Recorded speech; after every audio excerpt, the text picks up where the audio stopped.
Hola, buenas noches, ¿cómo están, amigos? Aquí, como siempre, muy alegres, muy contentos de poder entrar a sus hogares. Sabemos que siempre nos esperan el viernes para hablar un poco de historia. Y vamos a hablar de historia. Siempre nos inspiró Ali Primera. Quiero irme en la historia cantando un poco muy atrás en los años. Tenemos que ver cómo desde la independencia para acá ha evolucionado lo que se llama el Estado, la República, el país, la patria, la nación. Todas esas palabras no se dicen así nomás, cada una tiene su historia. No voy a meterme yo en explicar esas palabras, voy a tratar de dar saltos de chacuatete, saltos grandes de conejo, así no digo de avestruces porque no los conocemos, pero quiero provocar en ustedes un poco lo que la historia nuestra dice. Esperamos comunicarnos, pues. En primer lugar, repito, no entro en la historia de lo que fue el imperio azteca, el imperio maya quiché. Ni cómo fue que fuimos invadidos y cómo fue que fuimos oprimidos por los invasores. Voy a tratar de basarme en este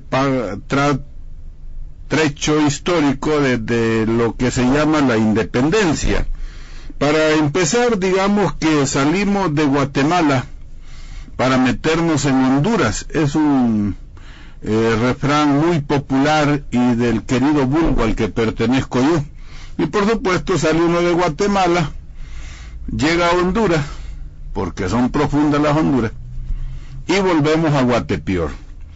Cuando se vino lo que en la historia, lo que se llamó independencia, fue salir del imperio español para ingresar en el resto, en lo que quedaba del imperio inglés, que ese imperio inglés se vino para lo que se llamó Estados Unidos, un Estados Unidos blanco, donde a los Mowat, a los Cheyenne, a los Cherokee, a todos esos se les llamó piel roja, porque era la diferencia de la piel del blanco. Y se escondieron todas sus razas. Allá en donde nos damos cuenta de que Milwaukee era una de las etnias poderosas, ¿verdad?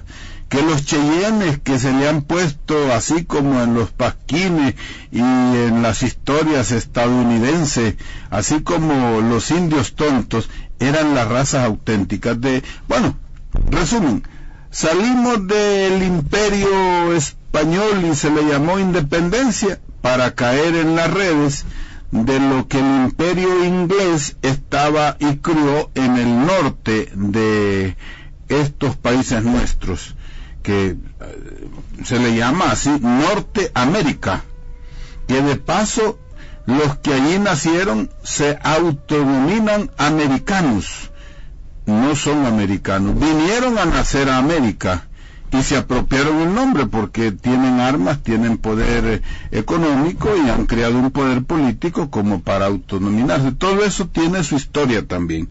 Pero yo quiero pues que le pongamos atención, y digo que es un repaso histórico a la carrerita.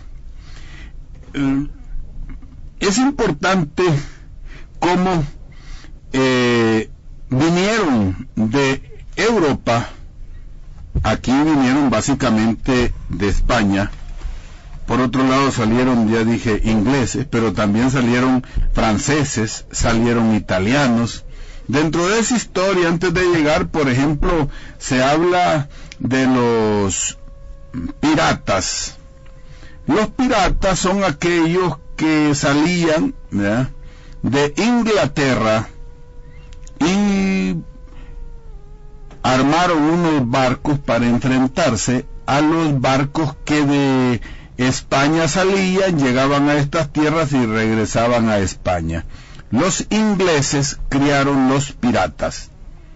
y los protegía el rey inglés. Pero también habían otros piratas un poco más revoltosos, que eran franceses, que venían de una isla francesa que se llama Córcega. En esa isla habían buenos marinos, y esos marinos de Córcega son los que salieron al mar con permiso del rey francés, ya no del rey inglés, y formaron los corsarios.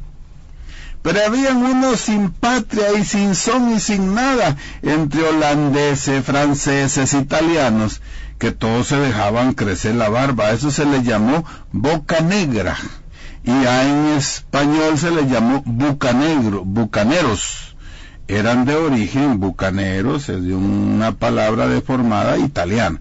Bueno, para decir eso, todos venían a estas tierras, no con amor a estos pueblos. Les habían dicho que aquí había oro botado, así como nos dicen a nosotros que allá en Estados Unidos, allá se encuentran los dólares hasta botados, ¿verdad? Y entonces la gente, nosotros somos la gente, caminamos y corremos para ese norte, ¿verdad? Bueno, volviendo, dando esos saltos históricos, inspirados en las poesías que Alí I canta, que después lo vamos a oír, vinieron aquí pensando que aquí no habían dueños. Entonces entraban como Juan por su casa, pero se encontraron que, y dice la historia, que el primer choque, cuando llegaron las naves de los españoles, no lo recibieron con flechas, ni con lanzas, ni con violencia. No, está documentado por el fraile Bartolomé de las Casas, que lo recibieron con canastas de frutas, lo recibieron como que eran dioses, lo recibieron como unos seres superiores, buenos, lo recibieron en son de paz.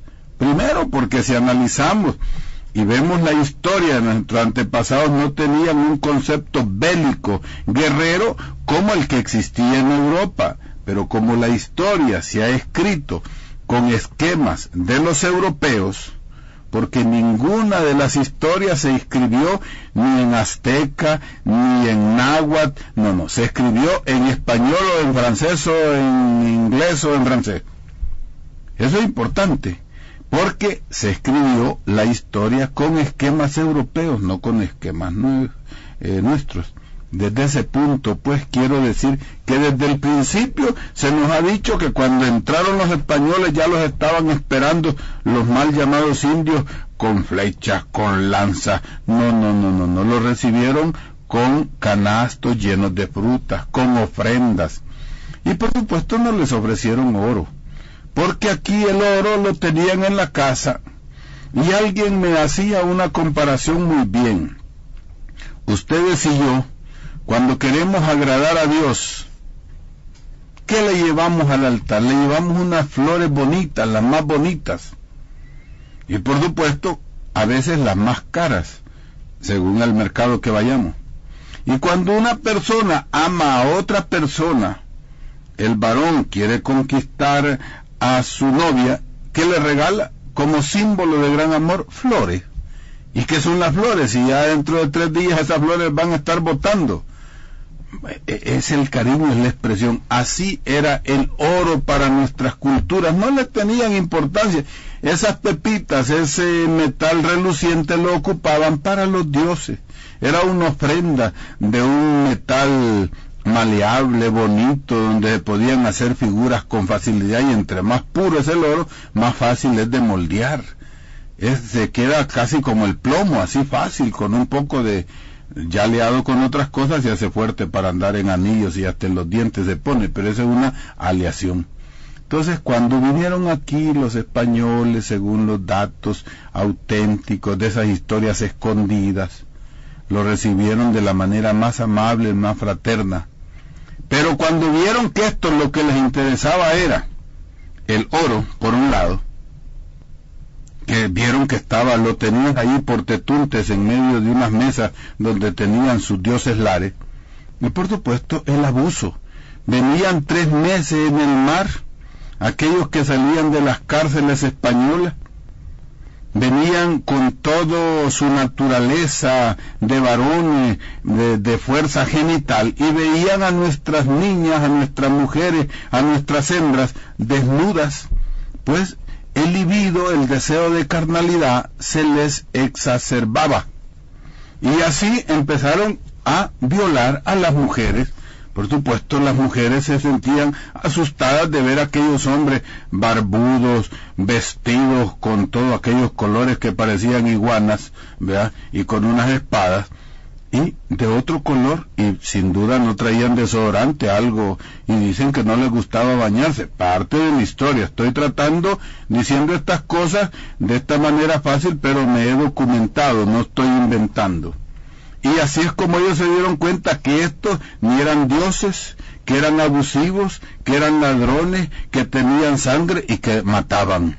Y que lo que les interesaba era esos tetuntes que ellos ocupaban como ofrenda agradable al Dios, y las mujeres, especialmente las niñas, que las violaban. Fue así como ellos vieron que hubo resistencia, que aquí, ellos pensaron que aquí no habían dueños, y por eso ingresaron. Y cuando vieron que hubo resistencia, ellos aplicaron la espada, el mosquete, y empezaron a defenderse, porque habían atacado primero ellos de esa manera abusiva. Y como la resistencia se hizo grande, entonces crearon sus leyes y dijeron: tenemos derecho a defendernos, cuando en realidad ellos habían ofendido primero.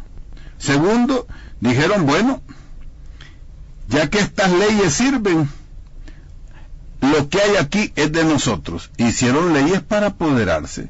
Ellos no tomaron en medida de que las tierras, las costas, las lomas, los ríos, los animales, esas extensiones, eran propiedad de los que aquí vivían, que no habían inventado el cerco porque era otro concepto de la vida. Y cuando ingresaban a los templos, lo que hallaban eran montones de lajas de oro, tetunte, llámenle de cualquier manera, y se los apropiaban. Y entonces es como que si nosotros tengamos un ramo de rosas en una mesa y llegue otro y dice: yo me las llevo. Tal vez no tengan mayor valor en cuanto al peso y que valgan $200, $300, pero el sentimiento con que he llevado esas flores para la Virgen, para San José, o para mi imagen, o para mi madre, o para mi viejita, o mi viejito, o mi enfermo, es otra cosa. Entonces ellos vieron que se robaban esas ofrendas que le habían hecho a los dioses. Entonces ellos crearon sus leyes y las fueron imponiendo poco a poco. Y así nace que, al apoderarse de las riquezas, nació el dominio económico, porque ya no solo el oro, sino también que vieron que aquí habían riquezas. El maíz, por ejemplo, nace de estas tierras. El tomate es propio de estas tierras.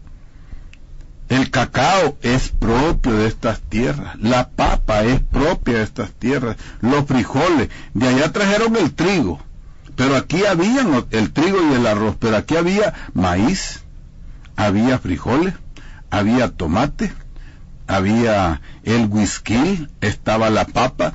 Muchos de los alimentos que hoy a nivel mundial son muy famosos y muy necesarios son de este continente. Entonces ellos dijeron: esto no hay allá y es sabroso, y empezaron a apoderarse de las tierras de cultivo de nuestros antepasados y se van apropiando de eso, y los que resisten los matan.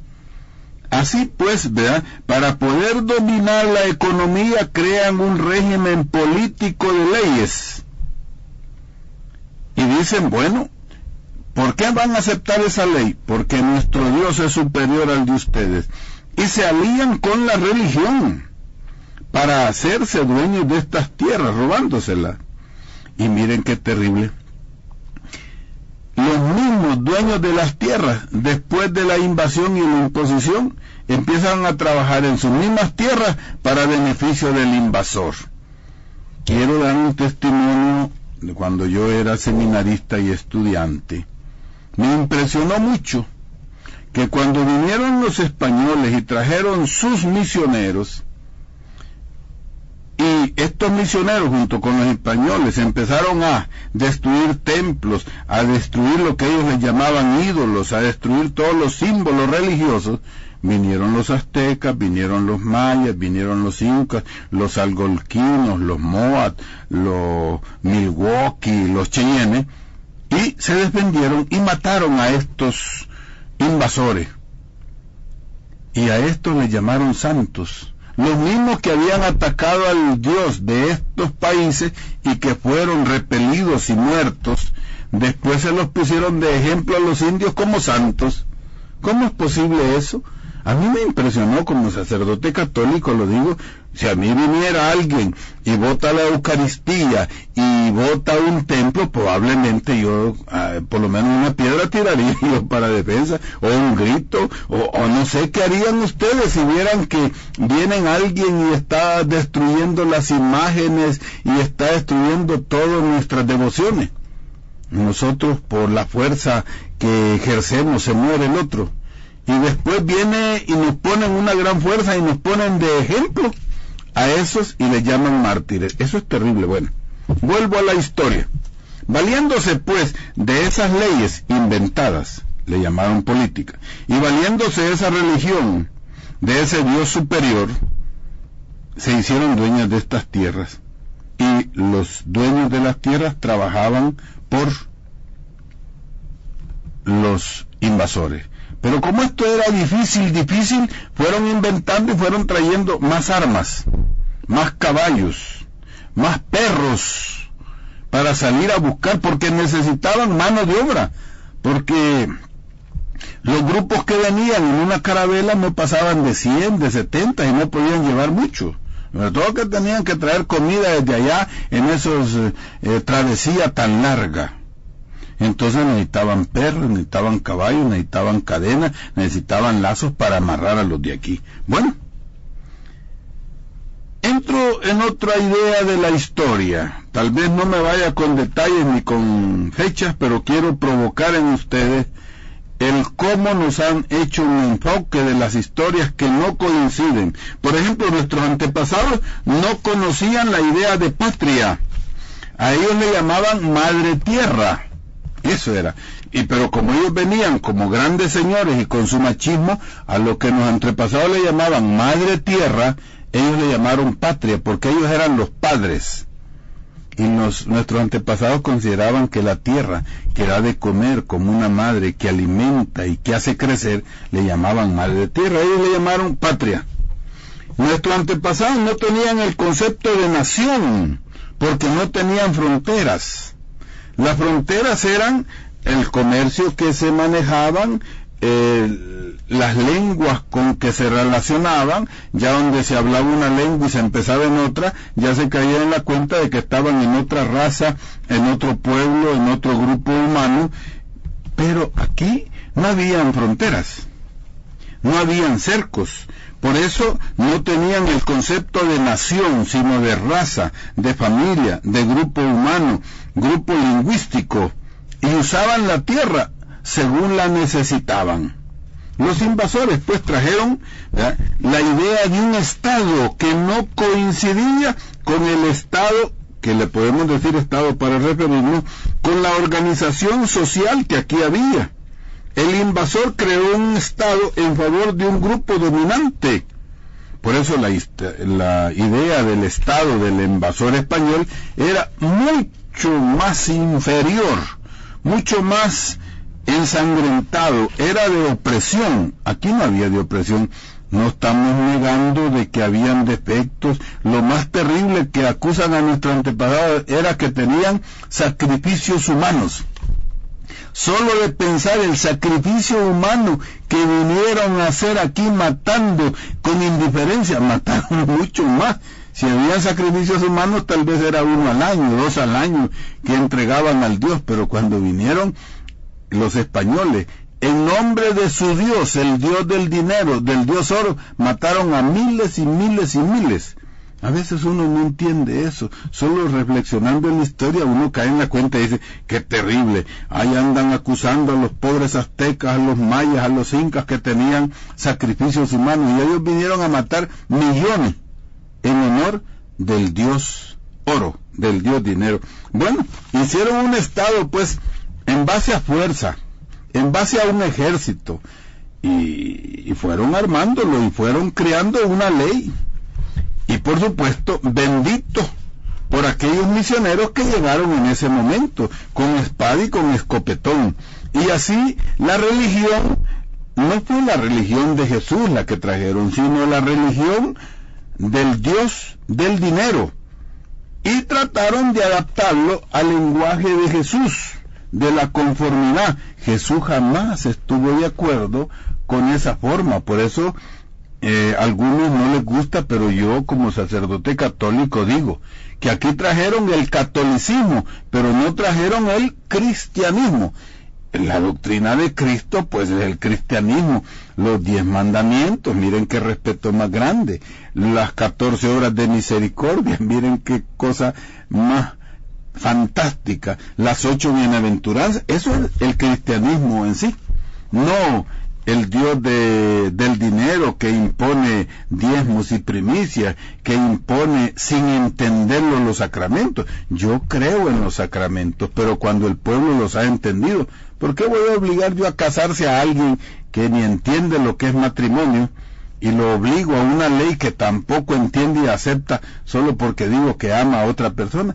El matrimonio católico es emocionante, el matrimonio cristiano es lo más bello que hay, pero cuando se entiende, cuando hay una imposición, o como ahora que se hace por puro pacto social, ir a las iglesias y casarse, así eran los mismos aquellos, porque también a los llamados indios les obligaban que se casaran, pero el patrón que tenía todas las grandes haciendas y que violaba constantemente a las mujeres y que iba teniendo hijos con todas, a eso no le obligaba que se casaran, aunque supiera que había violado 20 mujeres.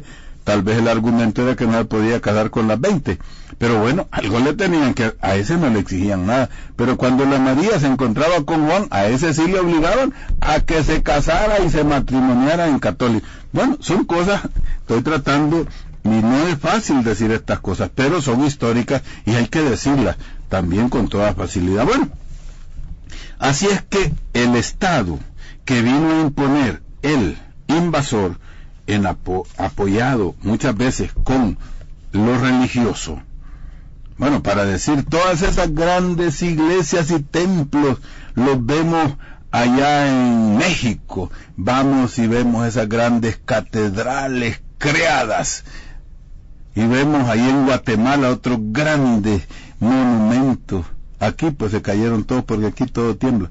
Pero vamos a otros países y encontramos todos esos grandes templos que se llaman coloniales, bellísimos. ¿Saben ustedes que no le pagaron ni siquiera un peso, ni un real a los que ahí trabajaban, sino que los iban a casar, les daban la comida y la dormida?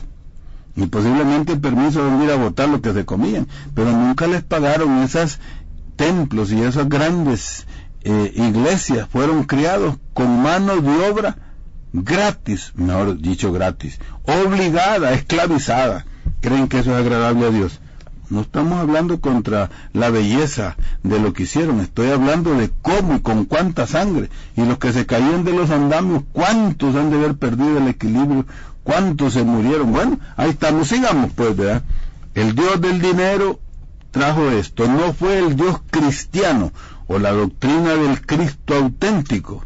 Por eso es que en ese tiempo se inventó mucho la religión del dolor, por eso se hacía tanto hincapié en la Semana Santa, en los ayunos, en los sacrificios para el pobre. Al poderoso como que no se le exigía mucho. Bueno, vino pues entonces lo que se llamó la independencia. Llegamos hasta ese puntito. Fueron los hijos de los invasores, los que habían aprendido a leer, los que habían ido a estudiar a Europa, los que tenían sus buenas relaciones y habían sido hijos del gobernador, del virrey, del no sé qué, de aquí para allá. No fue ni un azteca, ni un maya, ni un inca, ni un mapuche, ni ninguno de esos que estuvo en la independencia. Ahí estuvieron en la independencia chapetones. El chapotón es una forma de vestirse, las chapas, los manteos, por eso se llamaban a los chapetones los que se vestían a nivel como españoles, con esas chapas se les llamaban los chapetones, por eso se llaman los chapines por ahí. Bueno, no me voy a meter mucho en eso, pero quiero decir que en la historia fueron los hijos de los invasores que hicieron la independencia y no tomaron en cuenta, pues, a los hijos de Atlacat, por decir algo. Ellos también debían de tomar parte, en los hijos, los nietos, menos, ¿verdad? Y por supuesto de Moctezuma ya, a esos los mataron todos, no quedó ni un nieto, ni un sobrino. La sangre de Moctezuma quedó igual aquí en Guatemala, ¿verdad? Cuando el hermano nuestro en Quetzaltenango se enfrentó, ¿verdad? Y con su macana, esos tuvieron que esconderse y no saber nada de este pobre, ¿verdad? Cuauhtémoc, de este pobre Moctezuma, todos esos a morirse, ¿verdad? ¿Por qué? Porque eran los que necesitaban y obligados tenían que formar parte del poder de la independencia. No, fueron los hijos de los chapetones, fueron los hijos de los invasores, llamados criollos o llamados mestizos. Y entonces eso dice que se independizaron. Sí, se independizaron del rey español y ya no le mandaron los impuestos al rey español. Pero los nativos, los nonualcos, los izalcos, los mayas, los quichés, los quelepas, todos esos siguieron trabajando igual y peor. Lo que pasaba es que ya en vez de darle el tributo a los españoles, ya se los vendían y cobraban y se lo daban a como quisieran. Pero no solo empezaron a mandar esos tributos en la misma línea para España, sino que ya se las entregaban, como dije antes, al poder inglés, con sus piratas, al poder francés, por los córsegos o corsarios, al poder italiano o alemán por medio de los bocanegras o bucaneros. Bueno, y así nace una nueva sociedad ya no dependiente de España, pero nacieron aquí los reyes nativos, que se llamaron presidentes, se llamaron diputados, se llamaron alcaldes, se llamaron policías, se llamaron generales, pero eran blancos. Aquí nunca ha habido un poder del pueblo anterior. Pero al igual que los españoles, igual que hasta ahora, los nativos, los naturales de estas tierras, nunca han tenido el poder. Por ejemplo, yo no me puedo llamar 100% pipil. Y aquí estoy viendo también a don Luis Alonso, pues nosotros no tenemos cara de nativos, no quiere que tengamos cara de españoles, somos mestizos, una mezcla. Pero a la hora de las horas como que nos sentimos más chelitos que negritos. Entonces eso hay que tomarlo en cuenta, y no sé si ustedes que me están escuchando, cómo andan por ahí. Pero bueno, como siempre nosotros tenemos algo que hablar. Aquí está Ali Primera, que le canta al tío Sam. El tío Sam es la historia, así como nosotros hablamos de Pepito como el niño más travieso, allá por esos lugares se habla Don Samuel. Don Samuel es el explotador más grande de aquellas tierras, así que nosotros en English Spoken le llamamos tío Sam. Para ustedes, de Ali Primera. Bueno, ahí tenemos un resumencito breve. Qué bonito canta es. Siempre tenemos la buena idea de que tendremos la capacidad un día de encontrarnos con cantautores, pero autores que canten la historia, no solo al sentimentalismo humano o hagamos ritmos muy bonitos para mover el cuerpo y las caderas, no, que hablemos, también a la historia se le puede poner ritmo. Pero bueno, ha llegado el tiempo, pues, ¿verdad?, que ni soñar en implantar un estado azteca con tierras libres, o un estado náhuatl, un estado maya, no, los hermanos en Guatemala tienen algunos regímenes internos allá de cómo repartirse las tierras, pero siempre hegemónicamente la ley del criollo. Bueno, en esas tierras libres, donde primero el bienestar de los habitantes, el tributo o impuesto, según dicen los documentos, era de lo que abundaba. Si a uno le abundaba más, daba más tributo. En el tiempo de los aztecas, de los incas y de los mayas. Del superávit. No era pues un impuesto universal obligatorio. Por ejemplo, en esta sociedad capitalista, el pobre paga lo mismo que el rico. que a la hora de las horas, si el pobre que vive muriéndose de hambre tiene que pagar igual que el que paga el millonario, podemos llegar a la conclusión que el pobre está pagando más que el rico. Por ejemplo, para decir algo en estos días, ahí se hizo una gran alaraca de que dicen que le quieren poner mayor impuesto a los derechohabientes del seguro. Entiendo yo que lo que el País Saludable, que es una asociación pegado mucho a la organización de los médicos del Seguro Social, médico se llama País Saludable, lo que quieren decir es que los pobres paguen un interés menor, pero que los que ganan, fíjense ustedes, que el que gana más de $600, gane 1,000, gane 2,000 o 3,000, paga como si ganara $600. Todos de ahí para allá pagan igual. Pero como los medios de difusión sirven para confundir, dijeron que eso era una gran maldad. Si el que gana $300 paga su 3% según $300, y el que gana 500 y el que gana 600, pues sí, tiene que pagar el 3%. Pero el que gana 2,000 paga el 3% como si ganara 600. Entonces, como los periódicos no son de los pobres, sino que son de los ricos, ya hicieron la gran confusión. O sea, en definitiva, en esta sociedad, el pobre paga más que el que gana más. ¡Qué terrible! Y el desempleado también tiene que pagar igual y no tiene ningún derecho de resistir. Entonces, yo pienso que esas son de las cosas que hoy están exigiendo. Fíjense que estos días salió ahí unos periódicos diciendo, porque hoy los que perdieron quieren seguir gobernando, ¿verdad? Y ya se va terminando el tiempo, pero quiero llamar la atención. Por favor, hermanos, no nos entre la duda. Muchos se ponen hoy a discutir y llaman por teléfono y se ven lo que se está diciendo no es voz oficial de Mauricio Funes.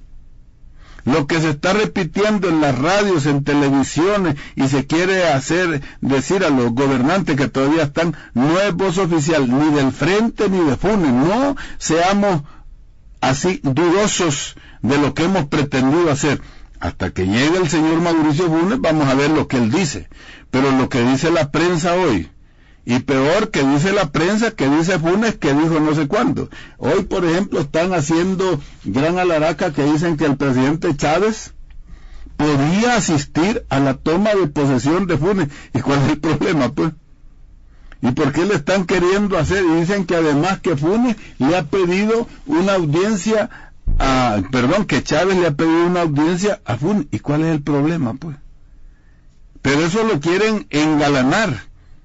Por ejemplo, ahora, estos días, nadie sacó de que se descubrió en Bolivia un gran complot para matar a Evo Morales. De eso no dicen nada. Porque, como muy bien dijo en una reunión un campesino, mire compañero, le dijo uno del frente al otro del frente, ¿y usted por qué está defendiendo eso de las presas y demás? Si usted habla como hablan los de derecha, aunque diga que es del frente, usted es de derecha.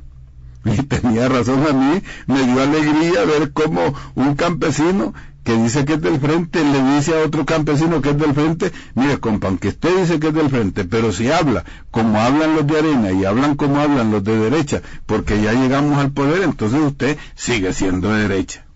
Bueno, es importante eso. Bien, aún más, cuando hablamos del pueblo, casi es decir, referirnos al criollo, al mestizo. No estamos hablando de los indios de estos lugares. El acta de independencia fue hecha hace 198 años, si es que partimos del primer grito de independencia de 1811. Y ese acto el acta de independencia la tenemos por aquí, que dice, se la voy a leer para que vean la maldad de aquel acto de independencia. Primero dice que siendo la independencia del gobierno español, la voluntad general del pueblo de Guatemala y de estas provincias de lo que se llama Centroamérica, el señor jefe político la mande a publicar para prevenir las consecuencias que serían terribles y temibles en el caso de que la proclamase de hecho el mismo pueblo. Qué terrible, o sea, desde ahí empezamos a ser manipulados, ¿verdad? Para decir que si el pueblo toma en sus manos la verdad y la historia. ¿Quién tiembla? El que se ha robado todo en tiempo de la historia. Pues hay independencia.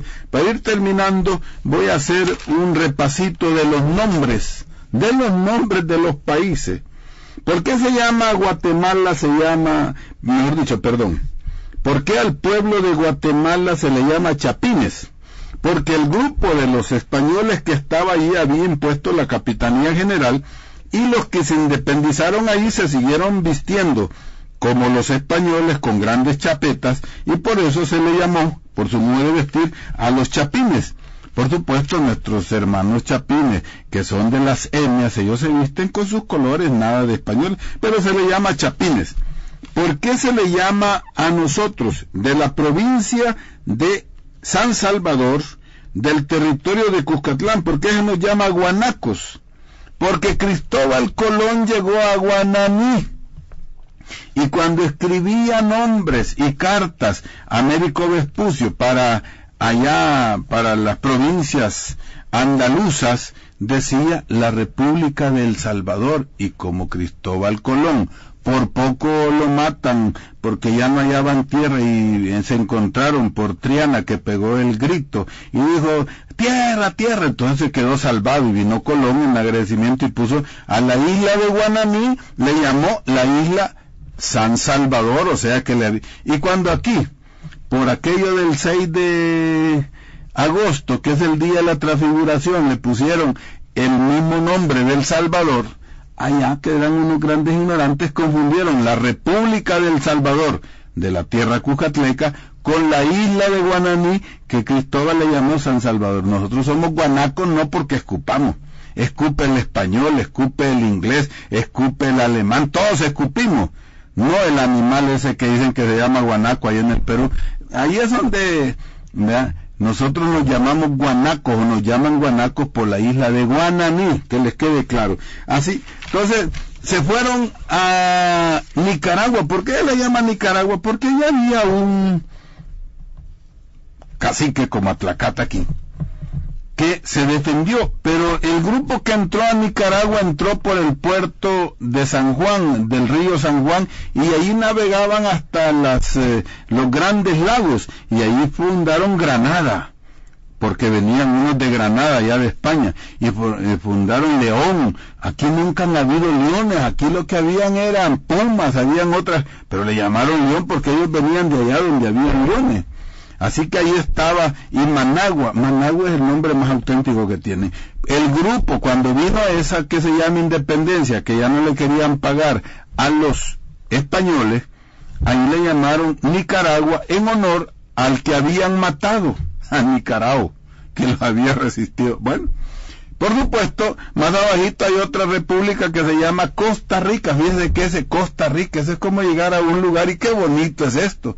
Ahí llegaron más los bocaneros, los que venían de Francia, y esos se apoderaron de ahí, y claro, también el poder español llegó y se impuso.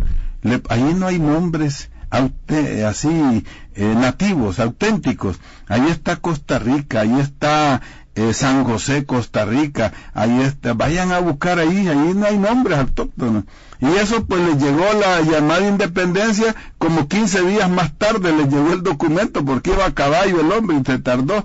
Y a Honduras, ¿por qué le llaman Honduras? Porque sencillamente Cristóbal Colón se iba a ahogar allá por un lugar que se llama el Cabo de Gracias a Dios, que dicen que dio gracias a Dios porque logró llegar a esa esquina de la tierra, y como ese mar tiene profundidad, dicen que era un mar muy profundo.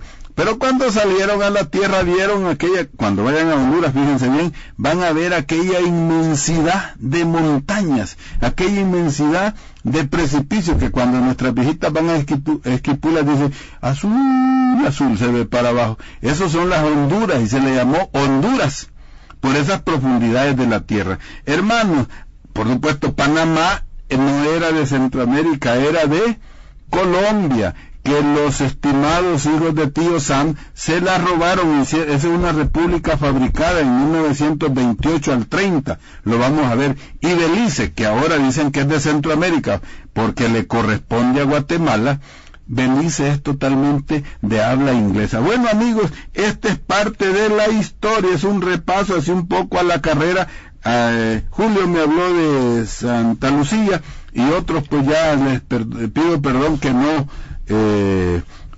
vamos a terminar y no los atendí. Vamos a ponernos, ¿verdad?, una cancioncita de Ali Primera, de Ali Primera, de Ali Primera, de Ali Primera, de Ali Primera.